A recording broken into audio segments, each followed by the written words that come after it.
नमस्कार दोस्तों। क्या आपने कभी सोचा है कि हम जिस जमीन पर खड़े हैं वो असल में ब्रह्मांड के सामने कितनी छोटी है?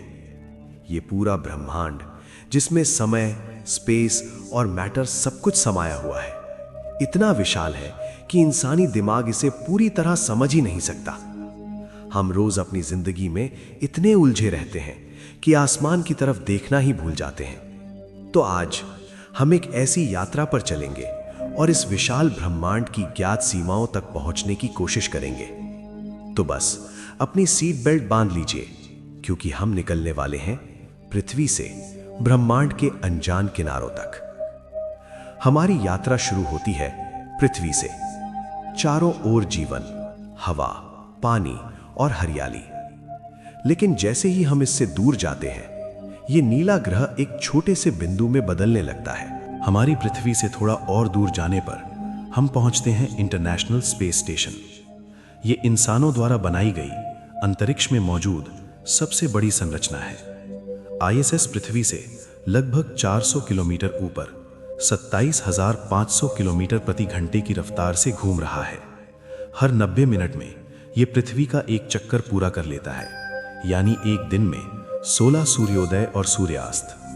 यहाँ अंतरिक्ष यात्री बिना गुरुत्वाकर्षण के रहते हैं, जहां पानी की बूंद भी गेंद की तरह तैरती है। आईएसएस हमें यह सिखाता है कि इंसान धरती की सीमाओं से बाहर जाकर भी जीना सीख सकता है। आईएसएस से आगे बढ़ते ही हम चंद्रमा की ओर बढ़ते हैं। ये वही चंद्रमा है जहां अब तक सिर्फ 12 इंसान पहुंचे हैं।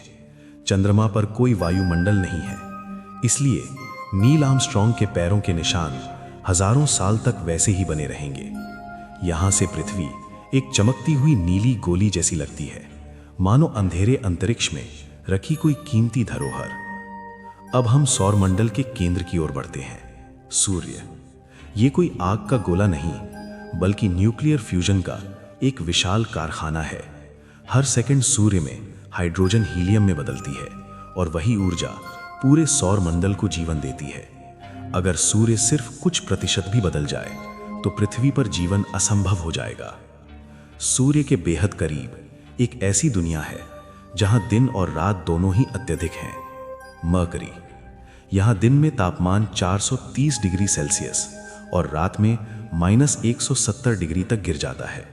यहां दिन में सब कुछ जल जाता है और रात में सब कुछ जम जाता है।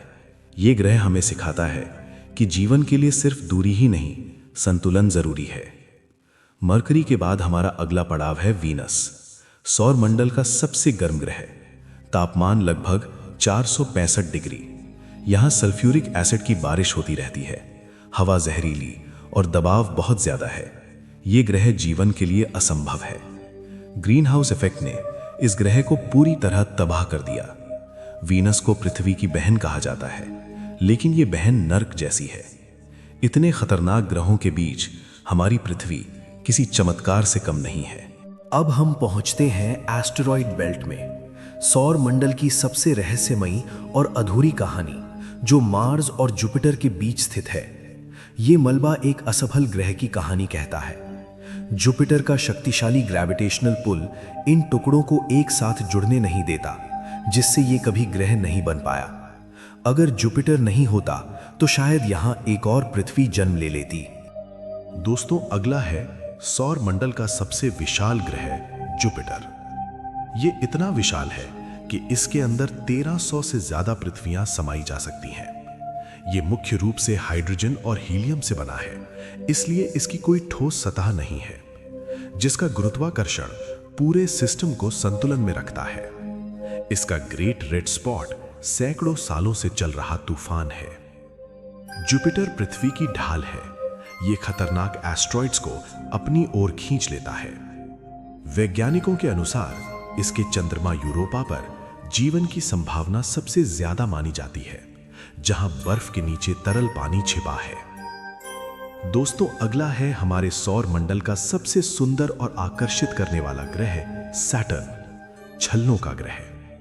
इन छल्लों की चौड़ाई लाखों किलोमीटर है, लेकिन मोटाई सिर्फ कुछ 100 मीटर। ये ग्रह भी हाइड्रोजन और हीलियम से बना है और इसकी कोई ठोस सतह नहीं है। इसके पास 140 से ज्यादा चंद्रमा है। इसके चंद्रमा टाइटन पर नदियां हैं, बारिश होती है, लेकिन पानी की नहीं, लिक्विड गैस की। सैटर्न के बाद आता है यूरेनस, जो करवट लेकर घूमता है। ये हमारे सूर्य से बहुत दूर होने के कारण सौर मंडल का सबसे ठंडा ग्रह है। यहां का तापमान -224 डिग्री सेल्सियस तक गिर जाता है। वैज्ञानिक मानते हैं कि ये एक आइस जाइंट है। हमारे सौर मंडल का आखिरी ग्रह है नेपट्यून। ये सबसे दूर और सबसे तेज हवाओं वाला ग्रह है। यहां हवाएं 2100 किलोमीटर प्रति घंटे चलती रहती हैं।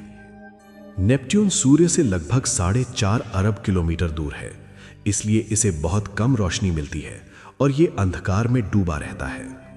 इसका सदियों से चल रहा तूफान ग्रेट डार्क स्पॉट इसे और भी रहस्यमयी बनाता है। नेपट्यून के आगे, जहां सूरज की रोशनी बस एक हल्की चमक बनकर रह जाती है, वहां मौजूद है एक ठंडी अंधेरी दुनिया। ये है काइपर बेल्ट, सौर मंडल की वो सीमा जहां समय जैसे थम सा गया हो। और उससे भी आगे ओर्ट क्लाउड। यहां से सूर्य सिर्फ एक चमकता हुआ तारा भर रह जाता है। यहीं से हम सौर मंडल को अलविदा कहते हैं और इंटरस्टेलर स्पेस में प्रवेश करते हैं। यहीं कहीं वो देखो, वॉयेजर 1 मानव सभ्यता का संदेश लेकर अज्ञात की ओर बढ़ता हुआ। ये मानव सभ्यता की बनाई सबसे दूर पहुंची वस्तु है। ये हमें याद दिलाता है, हम छोटे हैं, लेकिन हमारी जिज्ञासा असीम है। दोस्तों, वीडियो काफी लंबा गया है, इसलिए अब हमें इस यात्रा को यहीं रोकना होगा। अगर ये वीडियो आपको थोड़ी देर के लिए आसमान की ओर देखने पर मजबूर कर दे, तो यही हमारी जीत है। अगर आपको ये यात्रा पसंद आई हो तो वीडियो को लाइक करें, चैनल को सब्सक्राइब करें और कमेंट में बताइए क्या आगे की ये यात्रा जारी रखी जाए।